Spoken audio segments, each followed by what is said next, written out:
এই যে বাংলাদেশ নিয়ে আপনি ভাবছেন, এটার নাম দেশপ্রেম। আপনি যে একজন মানুষের রক্তাক্ত শরীর দেখে আপনার ভেতরে একটা দয়া মায়া ফিলিংস আসছে, এটার নাম মানুষত্ব।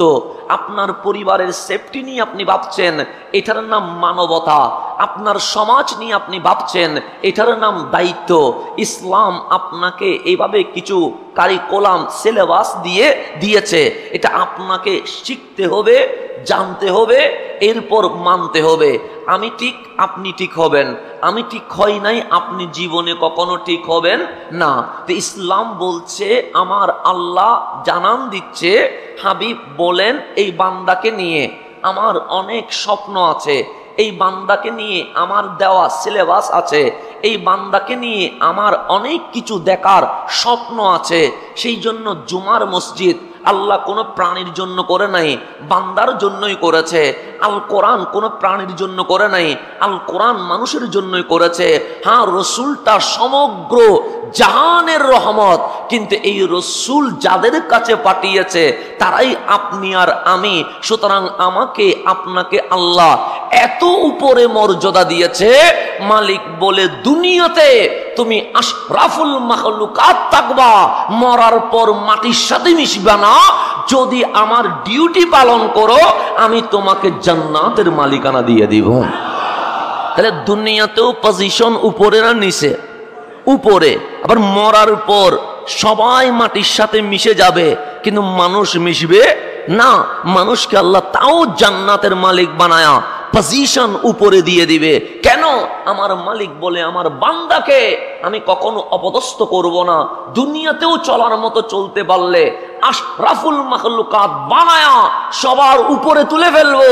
আর যদি হাসরে ওই চেহারা, যেই চেহারাটা আমি দেখতে চেয়েছিলাম, ওই চেহারা নিয়ে যদি আমার কাছে আসে, আমি মালিক পরেশান করব না, তাকে জান্নাতের মালিক বানায়া হাসরেও সবার উপরে তুলে দিব। সেই জন্য কোরআন গবেষণা করে দেখলে আমার রসুল এটা যেমন তেমন জাত নয়, এমন জাত যিনি কোরআন নিয়ে এসেছেন। কারণ কোরআন আগেও তো ছিল, কোরআন লৌহে মাহফুজে ছিল। কোরআন নতুন কোনো সৃষ্টির নাম নয়, কোরআন 1500 বছর আগের বানানো কোনো কিতাবের নাম নয়। লৌহে মাহফুজে কোরআন ছিল, কিন্তু নেওয়ার মতো কেউ ছিল না। সেটা হ্যাঁ হতে পারে বাবা আদম আলাইহিস সালাম কোরআন নেওয়ার মতো ছিলেন না, সেটা হতে পারে শীষ আলাইহিস সালাম কোরআন নেওয়ার মতো ছিলেন না, সেটা হতে পারে মুসা আলাইহিস সালাম, হ্যাঁ উনি তাওরাত নেওয়ার মতো ছিলেন কিন্তু কোরআন নেওয়ার মতো ছিলেন না। সেটা হইতে পারে ইব্রাহিম আলাইহিস সালাম, হ্যাঁ উনি সাহিফা নেওয়ার মতো ছিলেন কিন্তু কোরআন নেওয়ার মতো ছিলেন না। সেটা হতে পারে ঈসা আলাইহিস সালাম, হ্যাঁ তিনি ইনজিল নেওয়ার মতো ছিলেন কিন্তু কোরআন নেওয়ার মতো ছিলেন না। লৌহে মাহফুজের কোরআন লৌহে মাহফুজে রয়ে গেছে, হাবিবুল্লাহ আসতে দেরি। লৌহে মাহফুজের কোরআন বলে থাকি কেমনে লৌহে মাহফুজে? আমার নেওয়ার মতো জাত আজ মা আমেনার ঘরে চলে এসেছেন। তো রসুল জাতটা স্পেশাল। কিছু জিনিস আছে স্পেশাল, যেটা বর্ণনা করে কখনো শেষ করা যাবে না। আমি আপনি 1000 বছর ট্রাই করলেও আমার কামলিওয়ালার সেই জাতের বর্ণনা শেষ করতে পারবো না। সেই জন্যই আল্লাহ বলছে, ডানেও তাকাইও না, বামেও তাকাইও না, সামনেও তাকাইও না, পিছনেও তাকাইও না। বলিও না অমুক আমার আইডল, বলিও না অমুক আমার আইকন, বলিও না অমুক আমার আদর্শ, বলিও না অমুক আমার জীবনের চলার পাতেও। মালিক কি বলবো? আল্লাহ কোরআনে বলছেন, লাকাদ কানা লাকুম ফি রাসূলিল্লাহি উসওয়াতুন হাসানা। অমুক সমুক নয়, একটা জাত তোমাদের কাছে আমি রেডি করে পাঠিয়েছি, উনি রহমতুল লিল আলামিন। এই জমিনে যদি আদর্শ থাকে, তোমার আদর্শের নাম রহমতুল লিল আলামিন। আমার রসুলেই আমাদের কি আদর্শ। লাকাদ কানা লাকুম, তোমাদের জন্য রয়ে গেছে ফি রাসূলিল্লাহ, শুধুমাত্র রসুলের মাঝে। একজন আসছে, বহু বছর না, রসুল না, ফি রাসূলিল্লাহ, আমার হাবিবের মাঝে তোমাদের জন্য উসওয়া হাসানা, আদর্শ আছে।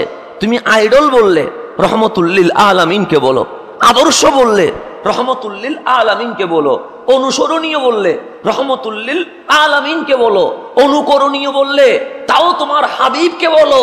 উনি ছাড়া আমি অন্য কাউকে আদর্শ বানাই, হ্যাঁ ওনার রঙে যদি কেউ রঙিন হতে পারে তাহলে উনি তোমার আদর্শ হতে পারে।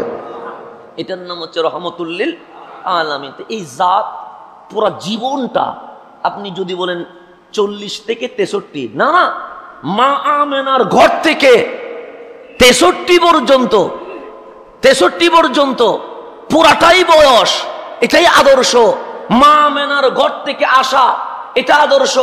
মা আমেনার কুল থেকে মা হালিমার কুলে যাওয়া, এটা আদর্শ। মা আমেনার কুল থেকে সৈয়দুনা আব্দুল মুত্তালিবের কুলে যাওয়া, এটা আদর্শ।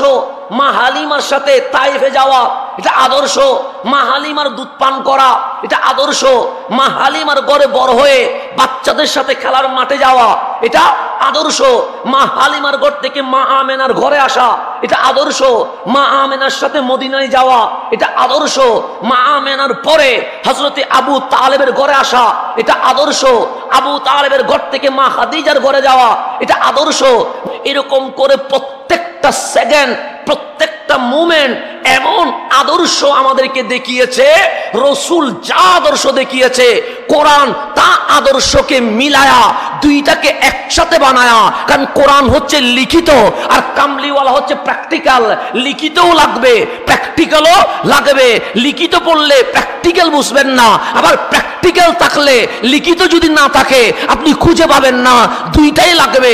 সেই জন্য আম্মা জান আয়েশা সিদ্দিকা তাহেরা বলছে, এই রসুলের কোন মেসাল দিতে পারবো না, উপমা দিতে পারবো না, কার মতো বলবো এটা বলা যাবে না। হুলুকুহুল কোরআন, তোমার হাতে 30 পারা কোরআনের জীবন্ত প্র্যাকটিক্যাল কোরআনের নাম রহমতুল লিল আলামিন। একদিকে প্র্যাকটিক্যাল কোরআন, আরেকদিকে লিখিত, দুইটাকে সমন্বয় করে মালিক বলছে আমার বান্দার ডিউটি 3টা। কয়টা? একদিকে প্র্যাকটিক্যাল কোরআন রহমতুল লিল আলামিন, আরেকদিকে লিখিত কোরআন লোহে মাহফুজের কোরআন। দুই কোরআনকে সমন্বয় করে আমার আল্লাহ বলছেন আমার বান্দার ডিউটি 3টা। বান্দার ডিউটি কয়টা? একটা হচ্ছে নিজের জন্য সংগ্রাম, নিজে বাঁচতে হবে। তো নিজে যদি বাঁচতে না পারে আপনি দাওয়াত দিবেন কি? নিজের জন্য সংগ্রাম করতে গেলে ব্যবসা করা লাগে, চাকরি করা লাগে। কারণ আমি যদি চাকরি না করি আমার পরিবার খেতে পারবে না। এটা হচ্ছে নিজের জন্য সংগ্রাম। তো নিজে খাওয়া দাওয়া করে চাকরি করে সংসার চালানোর পর 2 নম্বর দায়িত্ব হচ্ছে নির্দিষ্ট লক্ষ্য বাস্তবায়নে কমিউনিটি তথা সমাজের মধ্যে কাজ করা। যেমন এই সমাজে যদি মাদক দেখেন তাহলে অবশ্যই মাদক আপনাকে বন্ধ করতে হবে। এই সমাজে যদি কিশোর গ্যাং দেখেন এটা আপনাকে বন্ধ করতে হবে। এই সমাজে যদি বেবিচার বেহায়াপনা দেখেন এটা আপনাকে বন্ধ করতে হবে। 1 নাম্বার নিজের জন্য সংগ্রাম, 2 নাম্বার সমাজের জন্য সংগ্রাম।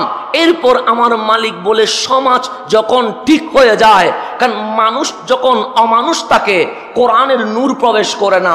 মানুষ যখন অমানুষ থাকে কোরআন বললে সে শুনবে না। সুর কি কখনো ধর্মের কাহিনী শুনবে না? আপনি দেখবেন মসজিদে অনেক সময় জুতা চুরি হয় কি হয় না? হয়। তো হুজুর কি সুরের বিরুদ্ধে বলে না? বলে। তো এরপরও জুতা চুরি হয় কেন? কারণ সুরে সে ধর্মের কাহিনী শুনবে না। তো অমানুষ হলে তাকে আপনি বুঝাইতে পারবেন না, অমানুষ হইলে তারা আপনি শুনাইতে পারবেন না। সেই জন্য ইসলাম বলে আগে নিজের জন্য সংগ্রাম, নিজে সংগ্রাম করে টিকে থাকলে সমাজের জন্য সংগ্রাম, অমানুষকে মানুষ বানানোর সংগ্রাম। 3 নাম্বার, অমানুষ যখন মানুষ হবে, জমিন যার, আসমান যার, সবগুলো যার, সেই আল্লাহর দাওয়াত বিশ্বের মধ্যে পৌঁছায়া দেওয়া এটা আমার বান্দার 3 নম্বরের কাজ। কয় নম্বরের কাজ? আরেকটু বুঝাইলে আপনি বুঝবেন। রহমতুল লিল আলামিন আমার রসুল মা আমেনার গড়ে আসছে, সেখান থেকে একদম 25 বছর চলে যান। কয় বছর? 25 বছর। কামলিওয়ালা 17, 18 থেকে শুরু করে এই যে জীবনটা, এই জীবনটা নিজের সংগ্রাম। মা আমেনার গড় থেকে একদম যদি বলেন রসুল 20 বছর, তাও ধরেন 20 পর্যন্ত রসুল কাউরে কিছু বলে নাই। সংগ্রাম কার? নিজের। যদি বলেন কেমনে? আমার কামলিওয়ালা যখন কোলে তখনও সংগ্রাম করছে, কি আদর্শ, আপনি আমার বিরোধিতা করেন। হাজার ভুল আছে, আমার কথাই বল, আমার উচ্চারণে বল, আমার হাঁটাই বল, আমার কাজে বল, ভুল নাই এই কথা বলার কোনো সুযোগ আছে? নাই। তা আপনি যখন বিরোধী হবেন আমার, সমালোচনা করতে গেলে বিষয়ের কোনো অভাব হবে না, কারণ মানুষ তো, মানুষ মানে ভুল। আমি যেখানে দাঁড়িয়েছি ঘন্টা খানেক কথা বলবো, অসংখ্য ভুল খুঁজে পাবেন, এতে সন্দেহ করার কিছুই নাই। তা আমি যদি মানুষ হই, আমার দায়িত্ব কি? আপনি যখন আমাকে রুমে গিয়ে বলবেন এই এই জিনিসটা ভুল, যদি হ্যাঁ ভুল হয়, আমার দায়িত্ব হচ্ছে সেটা শুধরিয়ে নেওয়া। কথা ঠিক না? আমি গাদ্দারি করার কোনো সুযোগ আছে না যদি আমি মানুষ হই। আর যদি আমি মানুষ না হই, তাহলে আপনার সাথে ঝগড়া করব, বিরোধ করব না। বেশি বুঝতেছেন, আমি তো চলে আসবে আমার, তাহলে ভুল আমি করব। তো বিরোধী হলে সমালোচনার কোনো অভাব নাই। কিন্তু আমার রসুলের বিরোধী দেখেন, নিজের ঘরের মানুষ আবু লাহাব, আবু জাহেল, উতবা, সাইবা, পুরা মক্কা, মদিনা, তারপর তায়েফ, অসংখ্য জায়গায় বিরোধীর কোনো অভাব নাই। কিন্তু বিরোধীরা বিরোধিতা করেছে, কিন্তু কামলিওয়ালার কোনো দোষ বলা তো দূরের কথা, বিরোধিতা করার পরে এই কথা বলতে বাধ্য হয়েছে, হ্যাঁ বাবা, চাচা, মামা, ফুফা, বন্ধু, কাউরে বিশ্বাস করা না গেলেও যারে বিশ্বাস করা যায় উনি রহমতুল লিল আলামিন। এটা সমালোচকদের কথা, এটা কোনো প্রিয়দের কথা না। প্রিয়রা তো আরো উপরে, কিন্তু সমালোচক যারা, তারা রসুলকে আল আমিন বলছে। সমালোচক যারা, তারা রসুলকে আস-সাদিক বলছে। সমালোচক যারা, তারা রাতের অন্ধকারে তাদের সম্পদ নবীর কাছে আমানত রাখছে। সমালোচক যারা, তারাই মরার সময় ওসিয়ত যেটা করবে, কামলিওয়ালার গোপনে ডেকে বলছে আমি আমার সন্তানের জন্য কিছু ওসিয়ত করব, কিন্তু আমার বাইরে বলতে পারছি না, কারণ বেঈমানি করার সম্ভাবনা আছে। আমার বন্ধুকে বলতে পারছি না, বেঈমানি করার সম্ভাবনা আছে। আপনি বিশ্বস্ত, অথচ সারা জিন্দেগি বিরোধিতা করেছে, কিন্তু বিশ্বস্ত হিসেবে যাকে খুঁজে পেয়েছেন উনি রহমতুল লিল আলামিন। তো 17, 18 ধরেন বা 20, 25 ধরেন, এই যে মা আমেনার ঘর থেকে আমার কামলিওয়ালার বেড়ে ওঠা, যৌবন কালে ভুল হয় না, এরকম কোনো মানুষ আছে? নাই। আপনি কেমনে বলবেন? আমি এখন না আপনার সামনে হয়তো বা দরবেশ আসছে, কিন্তু আমার যে বয়সটা, খেলার বয়স চলে গেছে, ওই বয়সে দরবেশ সাজার কোনো সুযোগ আছে? নাই। এখন আমি দরবেশ আসছি, কিন্তু আমার যে বয়সটা খেলার মাঠে চলে গেছে, এখানে তো আর আপনি মেপে আমাকে 100% নির্ভুল ধরবেন, এটার কোনো সুযোগ নাই। মানে আমি মিম্বরে দাঁড়িয়েও স্বীকার করছি, যখন আমার ওই কাল ছিল, ওই কালে আমাকে 100% নির্ভুল থাকার কোনো সুযোগই ছিল না, কারণ বন্ধুদের সাথে খেলতে হয়েছে, যেতে হয়েছে, কারো এমনিতে হলো আম গাছে আম ধরছে, পাথর একটা মারতে হয়েছে, কেউ নামাজ পড়ছে, তাকে পিছনে ধাক্কা একটা দিতে হয়েছে, স্বাভাবিক বিষয়, কারণ ওই বয়সটা তো ওইটাই চলে। তাহলে মানুষ যখন ওই কাজগুলো করে, ওই বয়সে নিজেকে 100% নির্ভুল প্রমাণ করবে, এটা অসম্ভব। কিন্তু কামলিওয়ালা মা আমেনার ঘর থেকে আপনি 18 ধরেন বা 25 বছর ধরেন, এমন সোনালী যৌবন, কোন সময়ে আরো, যেই সময়ে মানুষ গ্লাসে করে চায়ের মতো মদ পান করে, কোন সময়ে, যেই সময়ে মানুষ রাস্তায় জেনা করে, কোন সময়ে, যেই সময়ে মানুষ খানায় কাবার সামনে কাপড় খুলে ফেলে, কোন সময়ে, যেই সময়ে মানুষ সামান্য বিষয়ে রক্তপাত করে, কোন সময়ে, যেই সময়টার নাম ইতিহাস বলছে, হিস্টোরি বলছে, জাহেলিয়তের যুগ, জুলুমাতের যুগ, অন্ধকারের যুগ। আজকে কেউ মদ এখানে খাবে না, আজকে কেউ জেনা রাস্তায় করবে না, আজকে কেউ কোন কারাবি সবার সামনে করবে না। এই সময়ের চেয়ে সেই সময়টা আরো বেশি জঘন্য ছিল। সেই সময়ে কামলিওয়ালা নিজের যৌবনকে মক্কাবাসীর সামনে এমন ভাবে মেলে ধরেছেন, আবু জাহেল হতে পারে, আবু লাহাব হতে পারে, উতবা হতে পারে, সাইবা হতে পারে। ওনারা বলতে বাধ্য হয়েছে চারিত্রিক দিক থেকে যিনি নিষ্কলুষ পবিত্র, উনি আমেনার সন্তান রহমতুল লিল আলামিন। কোন সময়ে? সেই সময়ে, আজকে সময় না, সেই সময়ে কেমন ভাবে নিজেকে তুলে ধরেছেন। আমার রসুলের বয়স 13 দিন। কতদিন? 13 দিনের বাচ্চা কি কিছু বুঝবে? আর যেখানে 3 বছর 4 বছরের বাচ্চা বুঝে না, যেখানে 7-8 বছরের বাচ্চা বুঝে না, সেখানে 13 বছরের বাচ্চা কি বুঝবে? মা আমেনার কুল থেকে এখন মা হালিমার কুলে যাবে। মানে আজকে তায়েফে চলে যাবে, 13 দিন বয়স। মা হালিমা হাত দিছেন, বাম কাঁধে হালিমার সন্তান রয়ে গেছে। একটা ছেলে উনার ছিল, ছোট বাচ্চা, দুধের বাচ্চা। কোন কাঁধে? বাম কাঁধে। তো এখন মা হালিমা হাত বাড়াই দিছে মা আমেনার দিকে, এসো। আমার কামলিওয়ালা মা আমেনার কোল থেকে মা হালিমার কোলে চলে আসছে দাত্রী মা। এখন ডান স্তনের দুধ দিয়েছেন, পান করে ফেলেছেন, আপত্তি করে নাই। কিন্তু ছেলে তো, মা তো দুইটাই দিবে। বাম স্তন দিছেন আর মুখ লাগায় না।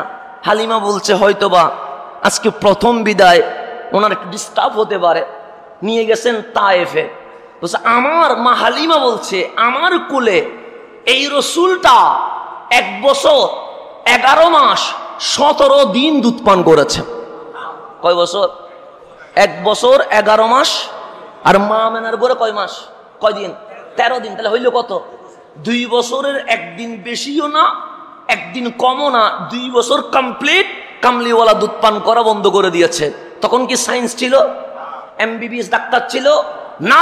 আজকে যখন সন্তান হয় তখন প্রথমে মেডিসিন হিসেবে লিখে দেয় সন্তানের জন্য মায়ের দুধ সর্বশ্রেষ্ঠ মেডিসিন, এটা 2 বছর পান করাইতে হবে। এটা ডাক্তার প্রথম লিখে, প্রথম ওষুধ অন্যগুলো না, প্রথম মায়ের দুধ এটাই লেখা হয়। তাহলে আমার কামলিওয়ালা 1500 বছর আগে মা আমেনা এবং মা হালিমার কোলে বরাবর 2 বছর দুধ পান করে প্রত্যেক মাকে জানিয়ে দিয়েছে মায়ের দায়িত্ব, সন্তানের অধিকার, মাকে অবশ্যই 2 বছর তার সন্তানকে দুধ পান করাইতেই হবে।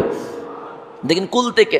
তো মা হালিমা বলছে ডান দিছি, ডান স্তনের দুধ পান করছে, বাম দিছি করে নাই। কিন্তু 1 বছর 11 মাস 17 দিন ট্রাই করেছি, একটা বারের জন্য দুধ পান করা দূরের কথা, ঠোঁট পর্যন্ত লাগায় নাই। আমার ভেতরে প্রশ্ন রয়ে গেছে, কিরে ছোট্ট একটা বাচ্চা ডান স্তন দিলে পান করে, বাম স্তন দিলে পান করে না। 1 বছর 11 মাস 17 দিন চেষ্টা করলাম, একটা বারের জন্য পান করাইতে পারলাম না। কারণ কি? যখন কামলিওয়ালা নবুয়ত প্রকাশ করে দিলেন, মা হালিমা আসলেন, আমার রসুল চাদর বিছিয়ে দিয়েছেন। মা সবাই লাল গালিচার শুভেচ্ছা দেয় কাকে? এমপি, মন্ত্রী, ক্ষমতাধরকে। আমি মুহাম্মদুর রাসূলুল্লাহ সাল্লাল্লাহু আলাইহি ওয়াসাল্লাম, আমার কাছে সর্বশ্রেষ্ঠ ভিআইপি হচ্ছে মা। মায়ের জন্য আমি রসুল লাল গালিচার বিছানা বিছাইয়া দিয়েছি, লাল গালিচার শুভেচ্ছা দিয়েছে, বিছাইয়া দিয়েছেন। মা হালিমা ওই চাদরের উপরে পা দিয়ে এসে বলছেন, আমি কেমন আছেন, কি অবস্থা জিজ্ঞেস করব না, আগে আমার প্রশ্নের উত্তর দিতে হবে। কামলিওয়ালা হাসি দিয়ে বললেন, মা আগে তো কথা বলেন, প্রশ্নের উত্তর তো দেওয়া যাবে, সমস্যা তো নাই, আমি তো আপনাকে সময় দিব, কারণ আমার মা তো আপনি। হালিমা বললেন, না, এই প্রশ্ন না জানলে আমি আজ দীর্ঘকাল ঘুমাইতে পারি নাই, আর টেনশন নিতে চাই না। তখন রসুলে আরবি বললেন, মা বলেন। আমি আপনাকে 13 দিনে কোলে নিয়েছি। রসুলে আরবি বলেন, জানি আপনি আমার কোলে 1 বছর 11 মাস 17 দিন দুধ পান করেছেন। রসুল বলেন, জানি যে ডান স্তন দিলে পান করেছেন, বাম স্তনে ফুট পর্যন্ত লাগান নাই। রসুল বলে, জানি, কিন্তু আমার প্রশ্ন হচ্ছে, বাচ্চা তো ডানও বুঝে না বামও বুঝে না, ডান স্তন দিলে পান করলেন, বাম স্তন দিলে মুখও লাগান নাই, কারণ কি? তখন কামলিওয়ালা বললেন, মা যখন আপনি আমেনার কোল থেকে আমাকে নিচ্ছিলেন তখন আমি দেখলাম বাম কাঁধে একটা বাচ্চা আছে, বুঝে গেলাম সেটা হালিমার বাচ্চা। তো আপনি যেহেতু আমার দুধ মা, এই বামে যিনি আছে উনি আমার ভাই, ভাই ভাই সমান অধিকার। প্রথমে ডান স্তন দিলেন, পান করলাম, বাম স্তন যখন দিলেন তখন আমি পান করলাম না। কেন? দুইটাতে যদি মুখ দিই আমার ভাইয়ের অধিকার লুণ্ঠন হবে, মুস্তাফার গদ্দান চলে যাবে, ভাইয়ের অধিকার কখনো নষ্ট করতে পারবে না। এটার নাম রহমতুল্লিল। যিনি বাচ্চা কালে নিজেকে প্রকাশ করছে, দেখো আমি ব্যক্তিগতভাবে কত সলিড, দেখো আমি ব্যক্তিগতভাবে কত নির্ভুল, দেখো আমি ব্যক্তিগতভাবে কত সতেজ, দেখো ব্যক্তিগতভাবে আমি নিজেকে কিভাবে রেডি করেছি। সেই জন্য কামলিওয়ালা ছোট থেকে বড় হচ্ছে, এমন ভাবে বড় হচ্ছে যেইভাবে রাসূল নিজেকে প্রকাশ করছে সবাই দেখে অবাক হয়ে যাচ্ছে। ইভেন আম্মা জান খাদিজাতুল কুবরা বয়সে ছিলেন বড়, কামলিওয়ালা রাসূল বয়সে ছিলেন ছোট, কিন্তু কামলিওয়ালার আদর্শ দেখে আম্মা জান খাদিজা আমার ঘরের কোনো মেয়ের মতো নয়, আমার ঘরের কোনো মার মতো নয়। আমাদের এখন মেয়েরা অনেক পড়ালেখা করছে, তখন আমার দাদিরা ক্লাস 5 পর্যন্ত যায় নাই। এরকম কোনো মেয়ে নয় যিনি তাওরাত কিতাবের আলেমা, যিনি ইনজিল কিতাবের আলেমা, যিনি আলেমা হিসেবে, বুদ্ধিমতী হিসেবে, বিজনেসম্যান হিসেবে সেই জামানায় প্রসিদ্ধ। শুধু তাই নয়, যার পুত পবিত্র চরিত্র সম্পর্কে মক্কার আকাশে বাতাস পর্যন্ত সাক্ষী দিয়েছে। সেই রকম 40 বছরের রমণীয় 25 বছরের নওজওয়ান কামলিওয়ালার আদর্শে মুগ্ধ হইয়া বিবাহের প্রস্তাব দিয়ে দিয়েছেন। মক্কাবাসী অবাক হয়ে গেছে যে খাদিজার বয়স কত, 40, 25 বছরের যুবকের বিয়ের প্রস্তাব কেন দিল? রাসূল নিজে দেয় নাই, দিয়েছেন কে? আম্মা জান খাদিজা। মানুষ অবাক, খাদিজাকে কতজনে বিয়ে করতে চাইছে, তাও নিম্ন লেভেলের কেউ না, উপরের লেভেলের সব হাই লেভেলের মানুষ বিয়ে করতে। কারণ কেন? উনি আলেমা, উনি একজন প্রতিষ্ঠিতা, ওনার যশ খ্যাতি পুরো মক্কায় ছিল। সবাই চেয়েছে যারা উপরের লেভেলে, উনি সব ইগনোর করে আমার রাসূলকে প্রস্তাব দিলেন। কি পেয়েছে? তখন আম্মা জান খাদিজা বলেন, যা উনার কাছে পাইছি কারো কাছে তা পাই নাই।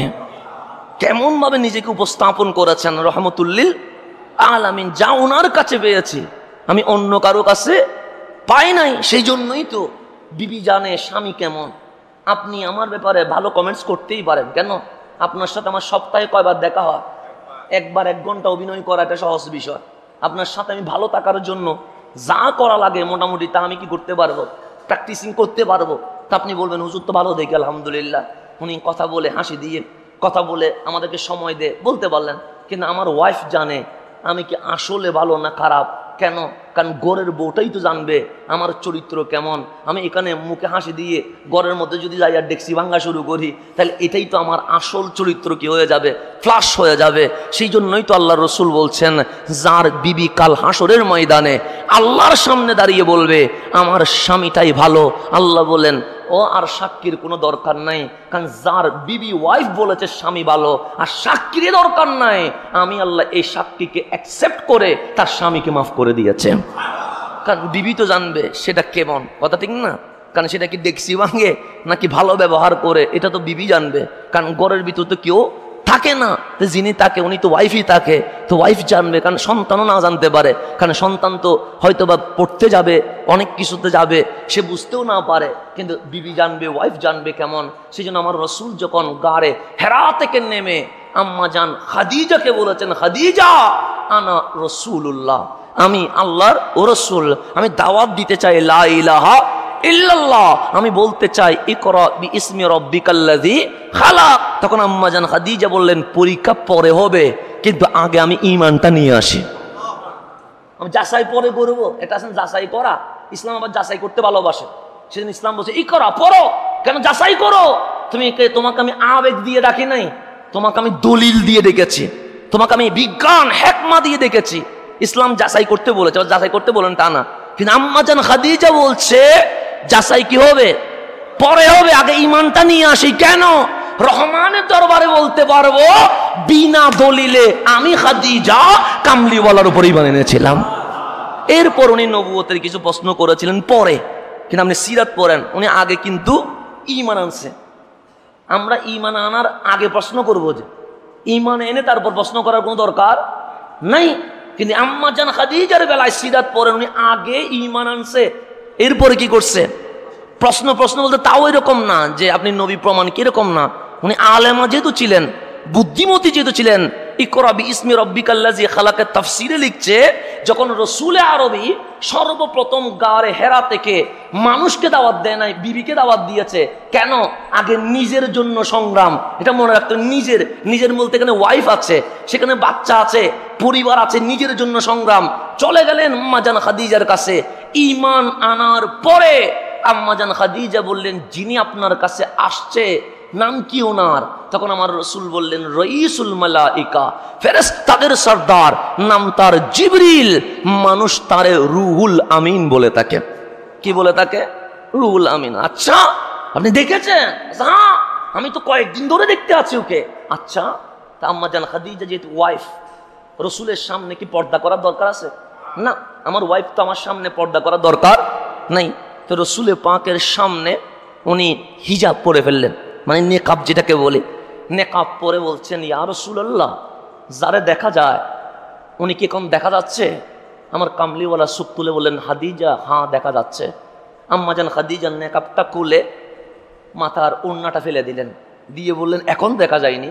আমার রসুল তাকায়া দেখে বলে, দেখা যায় না। আবার নেকাব পড়লেন, বললেন, এখন দেখা যায়? হ্যাঁ দেখা যায়। আবার নেকাব করলেন, দেখা যায়? না। আবার নেকাব পড়লেন, দেখা যায়? হ্যাঁ। আবার নেকাব ফেললেন, দেখা যায়? না। তো তিনবার করার পরে আম্মাজান খাদিজা বলেন, লা শাক্কা ওয়ালা রাইবা, এখানে কোনো সন্দেহ নাই, ওহুয়া জিবরিল, তিনি জিবরিল, এতে কোনো সন্দেহ নাই। আমার রসুল বললেন, নেকাব পড়লা আর খুললা, এখানে সন্দেহ নাই, কেমনে যাচাই করলা? তখন আম্মাজান খাদিজা বললেন, ইয়া রাসূলুল্লাহ, ফেরেশতাদের কোয়ালিটি হচ্ছে লজ্জা, হায়া, ওনারা বেহায়া হতে পারে না, সেই জন্য নেকাব পর্দা তখন জিবরিল আসে। এটা যদি জিবরিল না হইয়া ইবলিস হইতো, যখন নেকাব খুলে ফেলেছি এটা পালাইতো না, থেকে যেত, কারণ ইবলিস বেহায়া হয়। নেকাব খুলতে দেরি, জিবরিল চলে গেছে, তার মানে হায়া আছে, লজ্জা আছে। নেকাব পড়েছি, জিবরিল এসেছে, তার মানে জিবরিল যেখানে সেখানে থাকে, লজ্জা থাকে সেখানে থাকে, লজ্জাহীন বেহায়া যেখানে সেখানে ফেরেশতা থাকে না। সুতরাং এটা যদি ইবলিস হইতো, আমি যখন নেকাব খুলছি তখনও থাকতো, নেকাব খোলার সাথে সাথে যখন চলে গেছে সন্দেহ নাই, তা রুহুল আমিন। এই আম্মাজান খাদিজা নেকাব খুলে আর পরে বিশ্ব মুসলিম উম্মার নারীকে মেসেজ দিয়েছে, তোমার ঘরে যদি শান্তি চাও, নেকাব পর্দা করো। পর্দা যেখানে, ফেরেশতা সেখানে। যেই ঘর থেকে পর্দা উঠে গেছে, ফেরেশতা চলে গেছে, ইবলিস ঢুকে গেছে। ইবলিস যখন ঢুকেছে, পরকিয়া থেকে শুরু করে তালাক পর্যন্ত জারি হয়ে গেছে। এটা সবগুলো বেপর্দার কারণে। কিসের কারণে? আজকে ঘরের মধ্যে তালাক বাড়ছে না? বাড়ছে। ঢাকার রিপোর্ট হচ্ছে প্রতি সেকেন্ডে নাকি তালাক হয়। আগে ছিল মিনিটে, এখন কোথায় চলে গেছে? সেকেন্ডে তালাক হয় ঘরের মধ্যে। পরকীয়ার এটা তো একটা এমন ব্যাধি হয়েছে, যেটা মহামারী হয়েছে, যেটার কোনো মেডিসিন দেওয়াও সম্ভব নাই। তা আম্মাজান খাদিজা আমাদেরকে জানিয়ে দিয়েছেন, পর্দা যেখানে রহমতের ফেরেশতা, পর্দা নাই যেখানে ফেরেশতাও। তো ফেরেশতা যদি না থাকে, সেখানে কে ঢুকবে? শয়তান ঢুকবে, স্বাভাবিক বিষয়। তো শয়তান ঢুকলে সেখানে আস্তে করে স্ত্রীকে বলবে, তুমি সিরিয়াল দেখো, শ্বশুরি আর বউয়ের মধ্যে কেমনে ঝগড়া বাঁধানো যায়। তুমি সিরিয়ালের পর্ব দেখো, জামাই আর দেবরের মধ্যে কেমনে পার্টিং করা যায়। তুমি দেখো পরকীয়া কেমনে করা যায়, তুমি দেখো কেমনে ফসাদ বাড়ানো যায়। এখন ওনারা সবাই সিরিয়াল দেখতে বসে আছে, আর সিরিয়ালের মাধ্যমে পরকীয়া হইতে নিয়ে তালাক পর্যন্ত এগায়া যাচ্ছে। এই যে অশান্তি সৃষ্টি হচ্ছে, এগুলার পিছনে এক নাম্বার কারণ হচ্ছে পর্দা চলে গেছে। আজকেও যদি আমার মা বোন পর্দায় চলে আসে, ঠিক সোনার বাংলাদেশ আগের মতো শান্তিময় হয়ে যাবে। এখন আসেন, আমি যেটা বলতে চাচ্ছিলাম, রসুলে পাক 17, 18 বলেন বা 25 বছর বলেন, নিজেকে কি করলেন? প্রকাশ করলেন। তো রসুলে পাকের যৌবনে কোনো ভুল আছে? নাই। কোনো দোষ আছে? নাই। কোনো ত্রুটি নাই। একটা সুই পরিমাণ, ছিদ্র পরিমাণ সমালোচকরা ভুল ধরতে পারে নাই। এখন নিজে যখন ঠিক, আল্লাহ কোরআনে বলছেন, বান্দা তুমি আগে দাওয়াত দিও না। যেমন আমি আজকে দাঁড়ায় গেছি, এটা প্রথম আমার ডিউটি না, এটা হচ্ছে সেই জন্য অযোগ্য যখন চেয়ারে বসে যায় তখন ফিতনা হয়। কি হয়?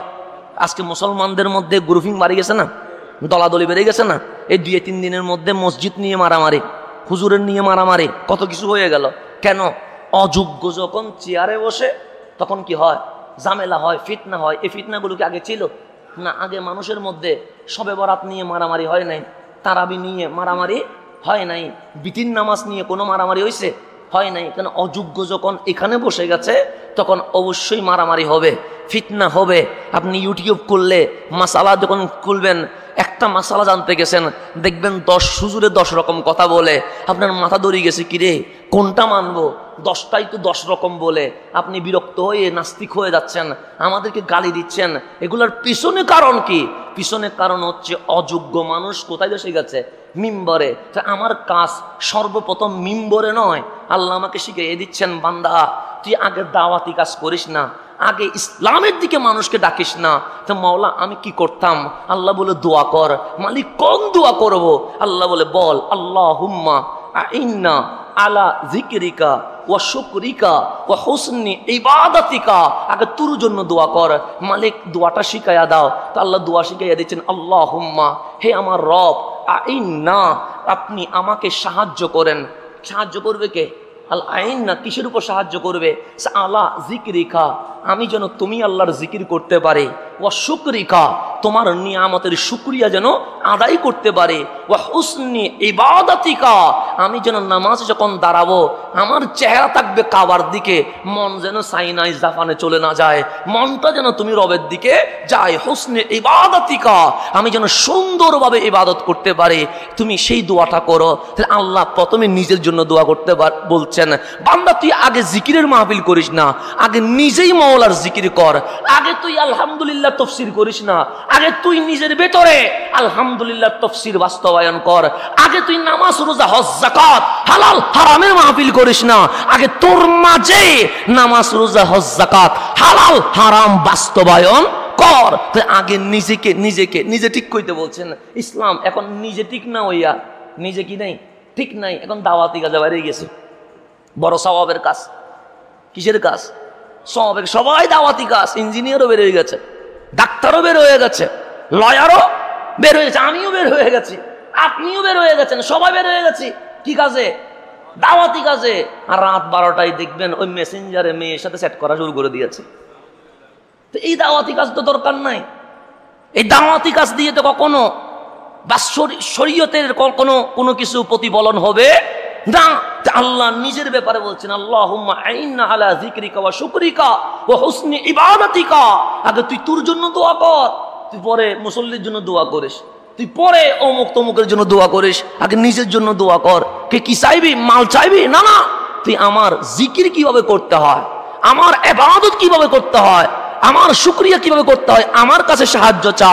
কেন? আমি যাকে তাকে মসজিদে কবুল করি না, আমার পছন্দ যারে হয় আমি তারে মসজিদের মুসল্লি বানাইয়া ফেলি। সেজন্য কোরআনে আছে আমাদের ব্যাপারে আল্লাহ 2টা শব্দ ইউজ করছে। কয়টা শব্দ? রসুলের পাকের নাম যখন বলি তখন বলি মুস্তাফা, বলি না? রসুলের নাম কি বলি? মুস্তাফা। মুস্তাফা হচ্ছে ইস্তাফা থেকে। মানুষ 2 ভাবে বাছাই করে। কয়ভাবে? যেমন আমি দোকানে গেছি, একটা চিপস নিয়েছি, এটা তো আমার পছন্দ, আমি ঘরে এসে চিপস খুলে খাওয়া শুরু করছি। তা আমার ওয়াইফ যদি বলে আপনি কি করছেন? আমি চিপস খাচ্ছি। উনি যদি কেন? আমি বলবো আমার পছন্দ। এটা হচ্ছে আমি কারো পরামর্শ নিবই না। আমি যাকে ভালো লাগে আমি তাকে কি করব? অ্যাকসেপ্ট করব। তা আল্লাহ হাবিবের শান যখন বলছে, আল্লাহ বলছে আমার হাবিবের দিকে আঙ্গুল তুলিস না। কেন? হাবিবকে পছন্দ করার ব্যাপারে আমি কারো পরামর্শ নেই নাই, আমি আল্লাহ নিজেই আমার হাবিবকে পছন্দ করে ফেলেছে। এখানে কারো কোনো হাত নাই। সেজন্য ইস্তফা। রসুলের ব্যাপারে মুস্তফা। মুস্তফা মানে আমি এখানে বিনা শর্তে কোনো প্রকার কারো সাথে যাচাই। যেমন মানুষ বানাচ্ছে আল্লাহ, কি বানাচ্ছে? মানুষ কোরআন কোলেন আল্লাহ মানুষ আমাকে বানাচ্ছে, আপনাকে বানাচ্ছে, আমাদের পিতা বাবা আদমকে বানাচ্ছে। তা আল্লাহ কি বলছেন? ওয়া ইয ক্বালা রাব্বুকা লিল মালাইকাতি ইন্নী জাইলুন ফিল আরদি খলিফা। মানুষ বানানোর সময় আল্লাহ একটা পরামর্শ সভা করছে, মানে আল্লাহ কমেন্টস নিচ্ছে, তোমার মন্তব্য কি, তুমি কি বলতে চাও? জিবরিল কি বলবা? আমি মানুষ বানাবো। মিকাইল কি বলবা? আমি মানুষ বানাবো। ইসরাফিল তুমি কি বলবা? আমি মানুষ বানাবো। এরকম ফেরেশতাদের সাথে আল্লাহ কি করে গেছে? মিটিং করছে। কিন্তু রসুলের ব্যাপারে আল্লাহ ইস্তফা। ওনাকে যখন আমি হাবিব হিসেবে নিচ্ছি, এখানে জিবরাইল, মিকাইল, মুসা, ঈসা কারোর সাথে কোনো পরামর্শ নাই। আমার ইচ্ছায় আমার হাবিবকে আমি হাবিব হিসেবে পছন্দ করে ফেলেছে। এখানে কোনো পরামর্শ সভা নাই, কোনো সংবিধান নাই, কোনো আইন নাই, কোনো ল নাই। আমি আল্লাহর পছন্দে আমার হাবিবকে আমি নিয়ে আসি, এটার নাম হচ্ছে ইস্তফা। সেজন্য রসুলের নাম হয়ে গেছে মুস্তফা। মুস্তফা মানে যাকে আল্লাহ স্ব ইচ্ছায় কারো মন্তব্য না শুনে, কারো পরামর্শ গ্রহণ না করে মালিক যাকে পছন্দ করেছেন ওনার নাম হাবিবুল্লাহ। ওনার নাম কি? কোনো যাচাই বাছাই না, আল্লাহ সেটা আমার ইচ্ছা। সেজন্য রসুলটা আনকমন, এটাকে আপনি কমন করার কোনো কি নাই, সুযোগ নাই। এটা অনলি ওয়ান, এটাকে আপনি টু বানানোর কোনো কি নাই, সুযোগ নাই। কিন্তু আমার আপনার ব্যাপারে বলছেন ইজতাবা, এখানে আর মুস্তফা বলে নাই, কি বলছে? ইজতাবা। ইজতাবা মানে যাচাই করা। ইজতাবা মানে যাচাই বাছাই করে মালিক আপনাকে মনোনীত করা। মানে আপনাকে যে মসজিদে আনবে মালিক পছন্দ হয়েছে নিয়ে আসে তা না, আপনাকে আল্লাহ আগে যাচাই বাছাই করছে। ইজতাবা, এখানে আপনাকে নিবে কি নিবে না আল্লাহ এটা নিয়ে কিছুটা দেখছে। আপনাকে কি মসজিদে রাখবে কিনা আল্লাহ এটা নিয়ে অনেকটা এক প্রকার পরামর্শও করছে। তা আল্লাহ বলছেন ইজতাবা, তুমি যে মসজিদে এসেছো 800 কোটি মানুষ আছে, তোর মধ্যে হয়তো সারা বিশ্বে 100 কোটিও মসজিদে আসে নাই, তাই তুমি স্পেশাল, তোমাকে যাচাই বাছাই করে আমি আল্লাহ মসজিদের মুসল্লি হিসেবে কবুল করেছে। তাহলে সর্বপ্রথম নিজেকে কি করা? চেঞ্জ করা, নিজের জন্য দোয়া করা। আল্লাহ যেন আমাকে হালালের সাথে রাখে, আল্লাহ যেন আমাকে হারামের দিকে পা না দেয়, আল্লাহ যেন গুনাহ থেকে আমাকে বাঁচিয়ে রাখে, সওয়াবের দিকে অগ্রসর হওয়ার যেন আল্লাহ সুযোগ করে দেয়। এই দোয়াগুলো সবসময় করবেন, সবসময় করবেন। কেন? আগে নিজের জন্য দোয়া করতে হয়। কার জন্য? তো রসুল যখন নিজেকে বিলিয়ে দিয়েছেন, সেটা 17 থেকে 25 ধরেন, বিলানোর পর কেউ রসুলের কোনো দোষ ত্রুটি খুঁজে পায় নাই। তারুণ্যের শক্তি কারে কয়? আজকে যে বলছেন তারুণ্যের শক্তি, আজকে যে বলছেন যুবকরাই চাইলে চেঞ্জ করতে পারে, যৌবনের শক্তি কারে কয়? কামলিওয়ালা যখন নিজেকে প্রকাশ করলেন, তখন এখন নিজের দায়িত্ব তো মানুষের সামনে প্রকাশ করলেন, এখন সমাজের দায়িত্ব নেওয়া কামলিওয়ালার উপর ফরজ হয়ে গেছে। রসুলে পাক দেখলেন, হ্যাঁ যুব সমাজ আছে কিন্তু মিসগাইডেড হয়ে আছে, হ্যাঁ যুব সমাজ আছে কিশোর গ্যাংয়ে চলে গেছে, হ্যাঁ যুব সমাজ আছে মাদকের মধ্যে রয়ে গেছে, হ্যাঁ যুব সমাজ আছে কিন্তু মানুষ নামের মানুষ হয়ে জন্ম নিয়েছে, অমানুষ হয়ে রয়ে গেছে। তখন কামলিওয়ালার জামানায় যুদ্ধ লাগে, এমনিতে আপনার সাথে আমার কথা কাটাকাটি হয়েছে, দুইজনের মধ্যে একটু ঠেলাঠেলি হয়ে গেছে, এরকম অনেক সময় উচ্চ বাক্য হয় কি হয় না? হয়, দ্বিমত হতেই পারে। মানুষ তো, মানুষের বউয়ের সাথেও তো মানুষ ঝগড়া করে, স্বাভাবিক বিষয়। ছেলের সাথেও মানুষ একটু কথা কাটাকাটি হয়, চাচা বাবার মধ্যে কথা কি হয়, কাটাকাটি হয়, চাচা তো মামা তো ফুফা তো ভাইয়ের মধ্যেও কথা কাটাকাটি হয়, এটা স্বাভাবিক বিষয়। কিন্তু মক্কার মধ্যে ছিল কথা কাটাকাটি হইতে দেরি, একটু আওয়াজ বড় হতে দেরি, সাথে সাথে পিছন থেকে আক্রমণ শুরু হয়ে গেছে, দুইজনের মারামারি গুত্রে গুত্রে চলে গেছে, এক গুত্রের কারণে 10 গুত্র মারামারি করছে, এরকম রক্তে লাল হয়ে যাচ্ছে মক্কা। কেন? মানুষ নামের মানুষ আছে, সবগুলো অমানুষ হয়ে রয়ে গেছে। ফিজার যুদ্ধে এমন ভাবে মারছে, রক্ত খানায়ে কাবার গিলাপ লাল করে দিচ্ছে, খানায়ে কাবার প্রত্যেকটা রাস্তা যেন রক্তের কারণে নদীর মতো বহমান হয়ে যাচ্ছে। কিন্তু রহমতের নবী তো সইতে পারে না, উপরে একটা পাথরে দাঁড়িয়ে বলছেন, ইয়া আহলাল মক্কা, ইয়া আহলা মক্কা, এই মক্কার মানুষ ইসমাও, শোনো আমার কথা। যুবকরা চলে আসলেন, কামলিওয়ালা বললেন, কত মানুষ আজ বিধবা হয়ে গেছে, কত সন্তান হারা মা হয়ে গেছে, কত বাবা আজ ছেলে হারা হয়ে গেছে, কত ছোট ছোট বাচ্চা আজ তোমাদের চোখের সামনে এতিম হয়ে গেছে। ওই দৃশ্যটা আজ মনে হচ্ছে এখানেও প্র্যাকটিক্যাল হচ্ছে। আপনি সুযোগ পাইলেন, আইন নাই, আদালত নাই, আপনিও মানুষ খুন করছেন। আমি আজ এই কাল পরশু দিন একটা ভিডিও দেখলাম, মানুষের সাথে মানুষের মনক্ষুণ্ণ হতেই পারে, এটা স্বাভাবিক বিষয়, কারণ এক জায়গায় থাকলে হয়। কিন্তু মানুষের সাথে মানুষের অবিচার কতটুকু হয়েছে, আপনি সুযোগ পাইছেন, আল্লাহ আপনাকে একটু ক্ষমতা দিছে, আপনি কি করলেন? যার সাথে আপনার শত্রুতামি আছে তার পা বেঁধে গাছের সাথে লাগাইয়া উপরে তুলছেন। কোথায় তুলছেন? কিসের সাথে বাঁধে? পায়ের সাথে। কারণ পা উপরে, মাথা কোথায়? নিচে। আমি সেটা ভিডিওটা আপনারাও দেখছেন মনে হয়, কোন জায়গার সেটা আমি বুঝতেছি না। মাথা, পা উপরে, মাথা নিচে। তারপর মানুষ কি করছে? তার গায়ে কেরোসিন ঢালা শুরু করছে। দেখেন আমরা কতটুকু জাহেলিয়তে গেছি, কতটুকু আমরা জাহেলিয়তে গেছি। প্রথমে পাটা বেঁধে গাছের সাথে বাঁধছে, পা উপরে, মাথা কোন দিকে গেছে? নিচের দিকে গেছে, হাত সহ নিচে তার গায়ে কেরোসিন দিয়েছে। তারপর মাথা যে নিচে জমিন পর্যন্ত ফারাক আছে না নাই? আচ্ছা, সেখানে কাঠ এনে গাছ এনে আগুন ধরায়া মানুষ মারা শুরু করছে। এক মানুষ মারার উৎসবের মধ্যে আমরা কি হয়েছি? তা আপনার সাথে যদি আমার দ্বিমত হয়, এরকম খুন করার কোনো অধিকার আপনাকে কোনো ধর্ম দিয়েছে? দিয়েছে? তাই না? আপনি কি করছেন? তো একটাই কথা মনে রাখবেন, ক্ষমতার বল 12 বছর থাকে। এটা আপনারকে একইভাবে আপনার উপর আল্লাহ এই প্রতিশোধটা নিয়ে হবে, তার চেয়ে আরো বেশি কঠিন হবে, এর চেয়ে আরো বেশি কি হবে? কঠিন হবে। পৃথিবীতে আল্লাহর হাবিব অসাম্প্রদায়িক বানাইয়াছেন, যার যার মতাদর্শ শেষে চলবে, কেউ কাউরে গালি দিবে না। শত্রুতামি হলে আইন আদালত বিচার আছে, আপনি আইন আদালত আজকে না থাকলে কালকে তো হবে, আপনি সেখানে দেন বিচার, সেখানে দেন। দুনিয়াতে যদি বিচার না পান, আপনার রহমান তো আহকামুল হাকিমিন, আপনি রহমানের দরবারে বিচার দিয়ে দেন।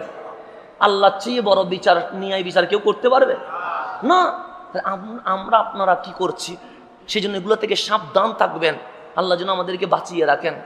আমরা যদি অসভ্যের মতো আচরণ করি, তাহলে সভ্যতা মানুষ শিখবে কোত্থেকে? রাস্তা দিয়ে আসছে, অবাক হয়ে যায়, রাস্তার মাঝখানে কিছু দেওয়াল দেয় না?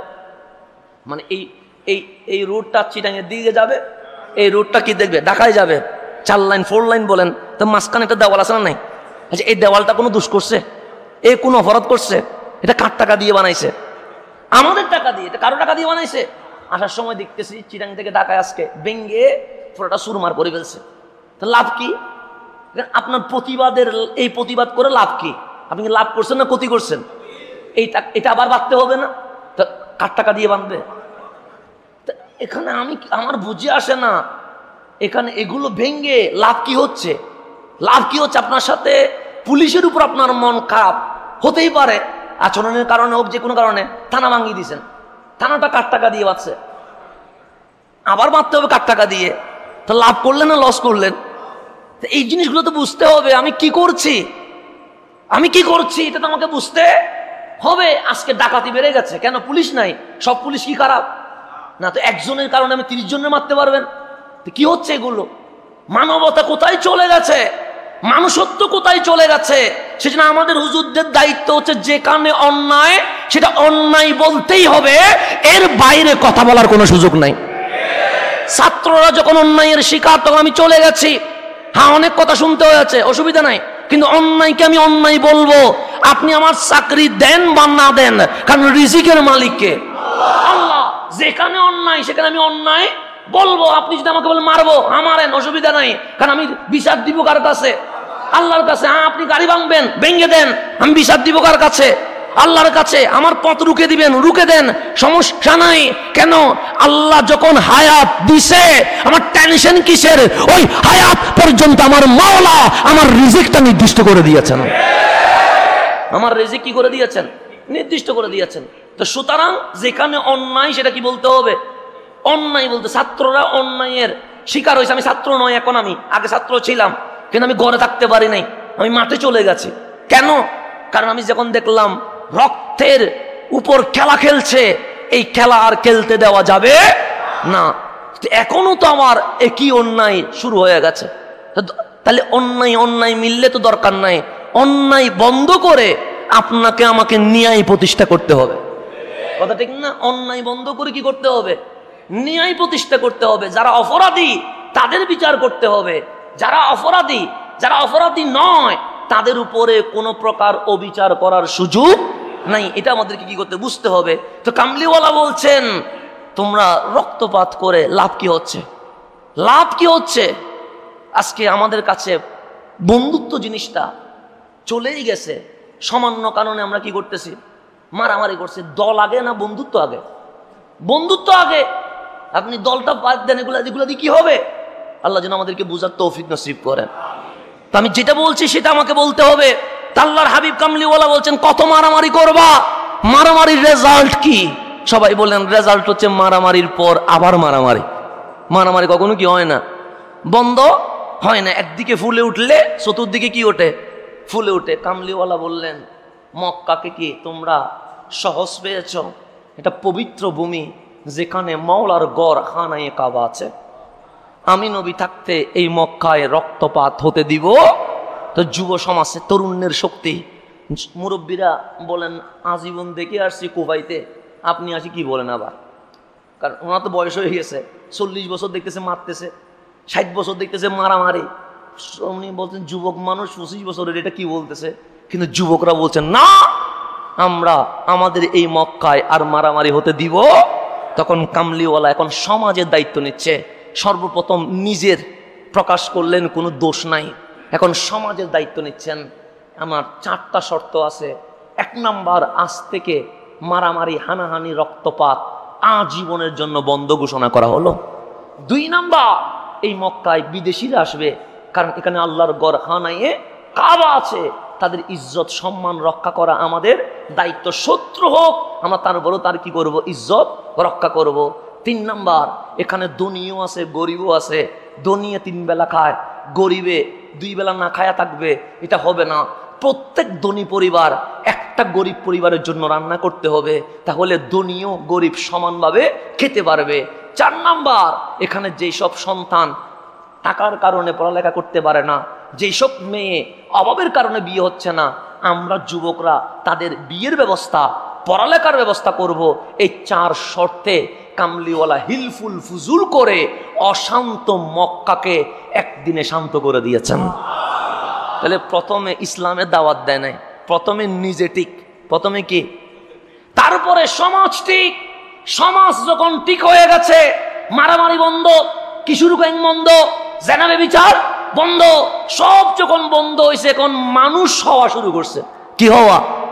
40 বছরে আল্লাহ বলেন ইকরা হাবিব, এখন মানুষকে মানুষের রবের দাওয়াত দেন।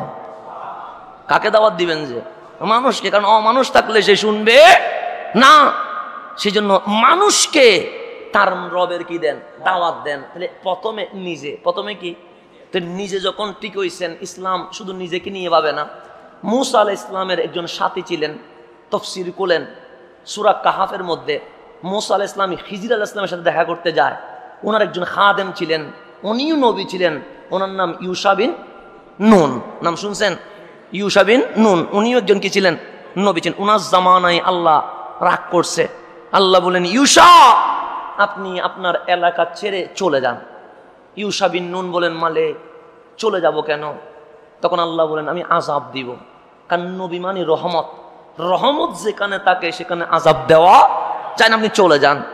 এখন ইউশা বিন নুনের মাথা ধরে গেছে, কারণ প্রত্যেক নবী উম্মতকে ভালোবাসে, উম্মতের উপর আযাব হোক এটা কোনো নবী চায় না। তখন হাত তুলে বললেন মালিক, তোমার সিদ্ধান্তটাকে আমারে বলবা? আল্লাহ বলেন হ্যাঁ বলবো।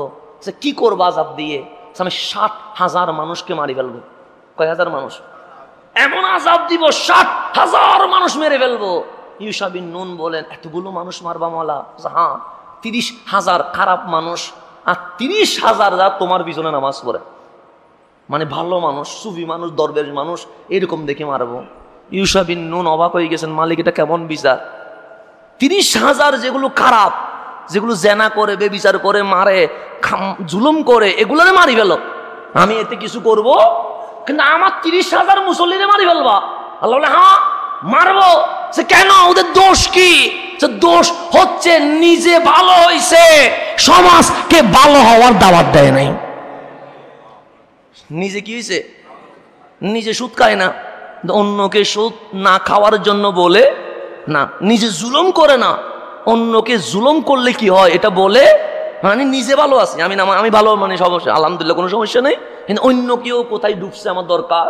আল্লাহ এইটার শাস্তি দিব যে এই 30,000 রে মারার সময় মারতেছে কয় হাজার রে? 60,000। তার মধ্যে কয় হাজার ভালো? অর্ধেক ভালো। ইউসা চলে যাও, আমি 30,000 খারাপ মানুষ রে মারবো আর 30,000 ভালো মানুষরে মারবো। এই কারণে, কারণ এই 30,000 যদি চেষ্টা করতো, এই 30,000 মানুষ খারাপ হইতো না, তাদের সোহবতে থেকে এই 30,000 মানুষও আল্লাহর ওলি হয়ে যাইত। তাহলে নিজে ভালো হইলে হবে না, আবার কি করতে হবে? অন্যকে ভালো করতে। তখন আল্লাহ আপনাকে ডিউটি দিচ্ছেন, যেহেতু সময় শেষ, আমি এই ডিউটিটা বলেই শেষ করে দিচ্ছি। আল্লাহ বলছেন ওয়াতাআওয়ানু আলাল বিররি ওয়াত্তাকওয়া। তাআওয়ানু মানে পরস্পর সহযোগিতা করো, আলাল বিররে সৎ কাজে, ওয়াত্তাকওয়া পরহেজগারিতে। ভালো কাজে পরস্পর কি করবা? সহযোগিতা করুন। তুমি নামাজ পড়তে আসতেছো, আরেকজনকেও নামাজে ডাকবা। তুমি মাহফিলে যাচ্ছ, আরেকজনকেও মাহফিলে ডাকবা। তুমি সাহরিতে উঠছো, আরেকজনকেও সাহরিতে ডাকবা। তুমি কোরআন পড়ছো, আরেকজন বন্ধুকেও কোরআনের কি দিবা? দাওয়াত দিবা। তাআওয়ানু আলাল বিররি ওয়াত্তাকওয়া, সৎ কাজে এবং তাকওয়াতে পরস্পর সহযোগিতা করতে হবে। এটা নাম হচ্ছে কমিউনিটি, সমাজ রক্ষা করা। তারপর বলছে ওয়ালা তাআওয়ানু আলাল ইসমি ওয়াল উদওয়ান। ওয়ালা তাআওয়ানু সহযোগিতা করবা না, আলাল ইসমে গুনার মধ্যে। 20 জন বসছেন, 17 জন বলছেন চলো সিনেমা দেখতে যায়। 3 জন ভালো মানুষ, এগুলা না বলতে পারে না। বুট কয়টা পড়ে গেছে? 17 জনের বুট পড়ে গেছে। এখন 3 জনও আস্তে করে কোথায় চলে যাচ্ছে? সিনেমা দেখতে চলে গেছে। তো এই 3 জনের দায়িত্ব কি? এই 3 জনের দায়িত্ব হচ্ছে প্রতিবাদ করা, যে না সিনেমা দেখা যাবে না। এখন গেলে ওরা গেলে ওদের দোষ হবে, তোমার আর কোনো কি হবে না দোষ। অনেক বন্ধু বলছে বিধায় আমরাও কি লাইন ধরে চলে গেছে। ওয়ালা তাআওয়ানু পরস্পর সহযোগিতা করা যাবে না আলাল ইসমে, কিসের মধ্যে? গুনার মধ্যে। ওয়াল উদওয়ান, উদওয়ান মানে সীমা লঙ্ঘন, যেখানে আল্লাহর যেটা বিধান হুকুম সেটাকে যখন ক্রস করে, যেমন রাস্তার মাঝখানে ভাঙিয়ে ফেলতেছেন, ওখানে আগুন দিয়ে দিচ্ছেন, এগুলা কি সীমা লঙ্ঘন। এখানে কোনো সহযোগিতা করা যাবে না। তাআলা ওয়াত্তাকুল্লাহ, দুনিয়াতে কাউকে দেখার দরকার নাই, আল্লাহরে ভয় করো। কেন? সে ইন্নাল্লাহা শাদীদুল ইকাব। রহমান নাম তো শুনেছো, রহিম নাম তো শুনেছো, কিন্তু মাই কিরকম দে এটা তো কখনো শুনো নাই। শুনে রেখো, ইন্নাল্লাহা শাদীদুল ইকাব, এমন কঠিন শাস্তি দিব যেটা দুনিয়াতে কল্পনা করতে পারবা না। এটা মওলার কথা, কঠিন, কত কঠিন কথা। যার নাম রহমান উনি বলছেন, যার নাম রহিম উনি বলছেন। আল্লাহ যেন আমাদেরকে বুঝার তৌফিক নসিব করে। তাহলে আমাদের ডিউটি কয়টা? 3টার মধ্যে আলোচনা হয়েছে কয়টা? 2টা। একটা নিজে ঠিক থাকবো, আর একটা হচ্ছে সমাজকে ঠিক থাকার কি করবো দায়িত্ব নিব। এখনো বক্তব্য শেষ হয় নাই, সেজন্য এটাকে ডানে আর বামে নেওয়ার কোনো সুযোগ নাই। আগামী জুমা পর্যন্ত অপেক্ষা করতে হবে। আপাতত এতটুকু তো আমি কি করতেছি, স্টপ করছি। আগামী জুমায় যদি আল্লাহ বাঁচিয়ে রাখেন আমি আসবো ইনশাল্লাহ। আগামী জুমায় এসে বাকিটা কি করব, শেষ করব।